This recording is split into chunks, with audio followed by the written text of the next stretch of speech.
Bonjour chers apprenants. Aujourd'hui nous avons abordé une leçon intéressante qui parle d'Axure. Axure, c'est un logiciel de design graphique. Il nous permet de faire des interfaces interactives.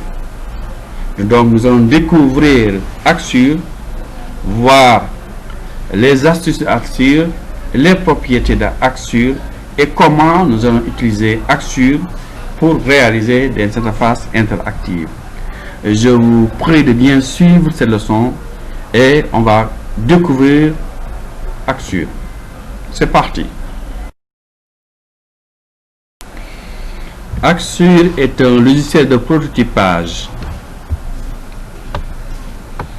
Le prototypage est surtout fait pour les clients.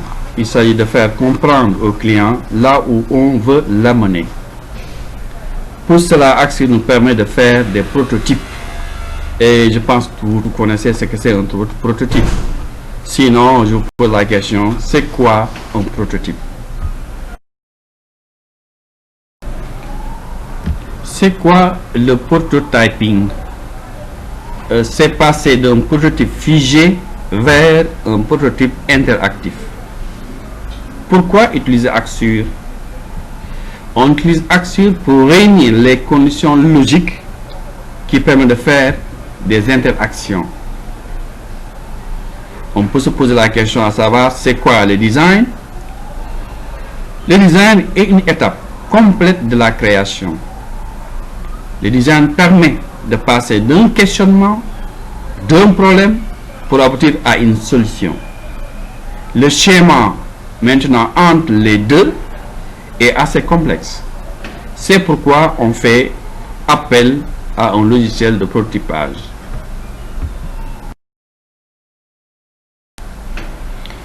Maintenant, quand est-ce qu'on va utiliser un prototype? Pour réaliser des prototypes, il faut interagir et itérer plusieurs solutions. Nous avons deux phases importantes. La première phase, c'est la phase psychologique, mentale, de la pensée, de la conception. Il s'agit de penser le design et les interactions que nous allons proposer, de concevoir le produit et de le porter sur le marché, d'itérer et de voir quels sont les éléments qui sont intéressants ou qui ne fonctionnent pas.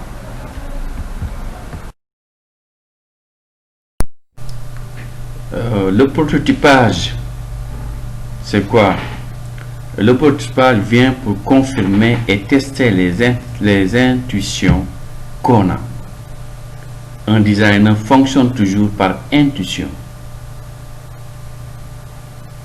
Lorsqu'on imagine une logique d'interaction, il est toujours préférable de la tester et de la porter à une échelle plus large ou réduite. Et c'est le prototypage qui permet de faire cela. Bien entendu, l'évaluation et l'analyse vont suivre comme étape. Le design est une boucle qui permet de récupérer les données ou les informations qu'on a grâce à ce prototype.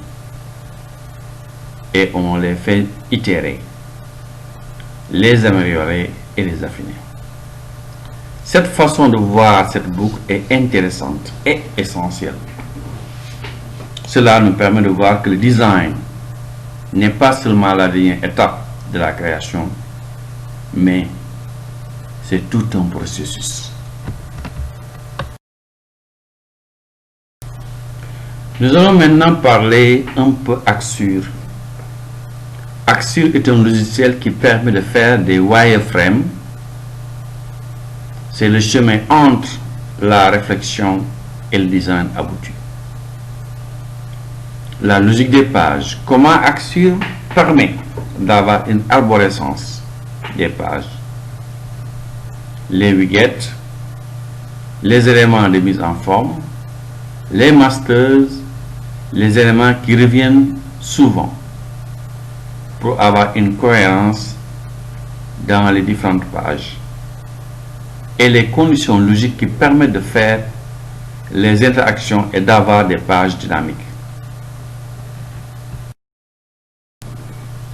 Introduction, un peu de comédie. Pourquoi utiliser Axure? Pour améliorer le travail d'équipe, lire dans les pensées de ses collaborateurs ou être le roi des réunions. Alors là, c'est un ensemble de comédies, mais tout simplement, ça nous permet de dire qu'on va réfléchir, qu'on va partager, qu'on va échanger pour aboutir à un résultat. Nous allons maintenant vous présenter l'interface d'Axure. D'abord, les outils d'édition que vous avez et que vous retrouvez sur Word, mais il y a quelques différences que nous allons voir plus tard. L'arborescence entre les différentes pages, de la page principale aux pages secondaires, ou bien de la page d'accueil aux différentes pages qui sont liées. Et tout à fait en bas, vous avez les notes de bas de page et vous permettent d'avoir des informations sur la page, etc. Et on verra ça plus tard quand on va entrer, n'est-ce pas, dans le vif du sujet. Là, nous avons les widgets. Ce sont les images. Texte panel. Lien hyperlink. Ensuite, vous avez quoi? Les images. Pour tout emplacement d'images de logo ou de slide. Pour le texte panel, vous avez pour tout emplacement de texte. Et hyperlink pour les liens renvoyant sur les URL extérieurs à la maquette.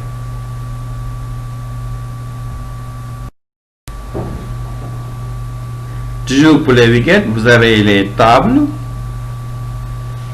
text fields, c'est-à-dire champ de texte ou zone de texte, text area, zone de texte déroulant. Donc table pour l'insertion d'un tableau, text field, c'est-à-dire zone de texte simple, et text area, zone de texte déroulant. Toujours les widgets, vous avez rectangle, placeholder et bouton. Rectangle et placeholder, il permet de délimiter des espaces, des zones de navigation.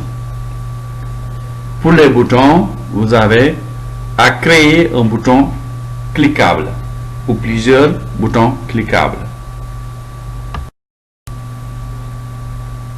D'autres widgets, vous avez les drop list, list box et checkbox.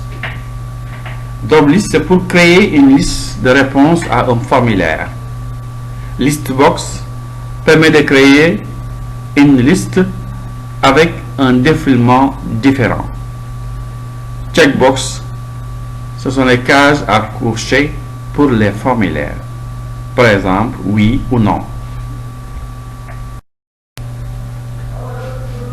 On va encore découvrir d'autres widgets tels que Radio Button, ce sont les cases à cocher pour les formulaires en forme de rond. Horizontal line, ce sont les lignes horizontales pour délimiter des sections. Vertical lines, ce sont les lignes verticales pour délimiter aussi des sections, mais verticalement. Maintenant, au niveau des arborescences, au niveau des pages, vous avez des détails des pages qui sont créées. Vous avez la page d'accueil, ensuite vous avez connexion, après créer mon page, etc., etc. Donc vous pouvez créer des pages 1, 2, 3, etc. Alors on peut ouvrir les pages individuellement dans la zone de travail que vous voyez juste en bas ici à ce niveau là. Ok. Et maintenant ce serait intéressant d'ouvrir les pages interactives. Nous allons maintenant découvrir les propriétés des widgets. c'est la personnalisation du widget, où vous avez interaction du widget, permet de créer des liens entre les différentes pages.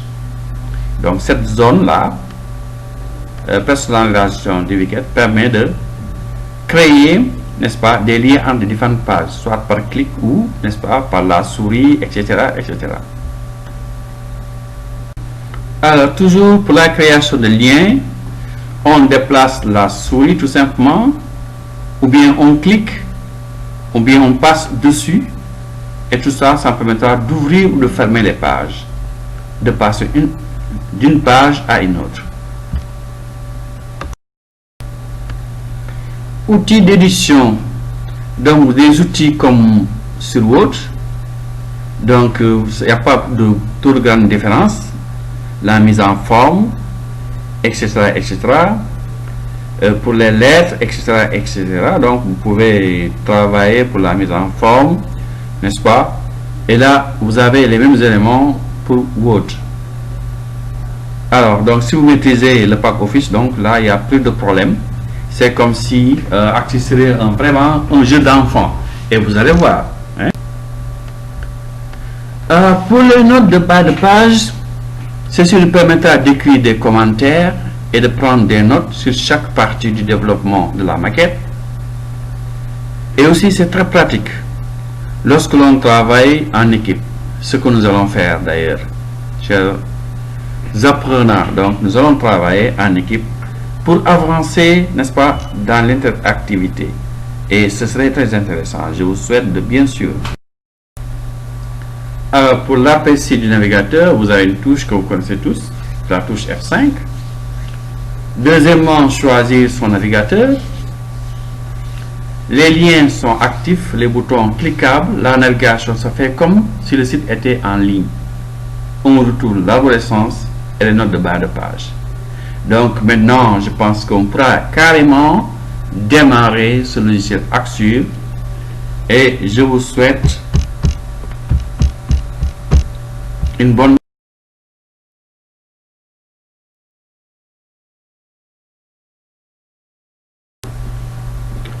Alors, chers apprenants, je vous souhaite une bonne compréhension et je vous demande de suivre attentivement, de travailler en groupe et de partager avec les camarades et de suivre.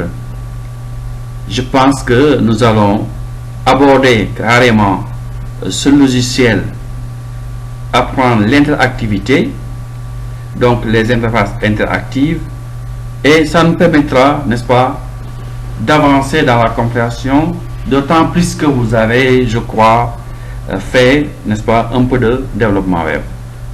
Je vous souhaite bonne chance.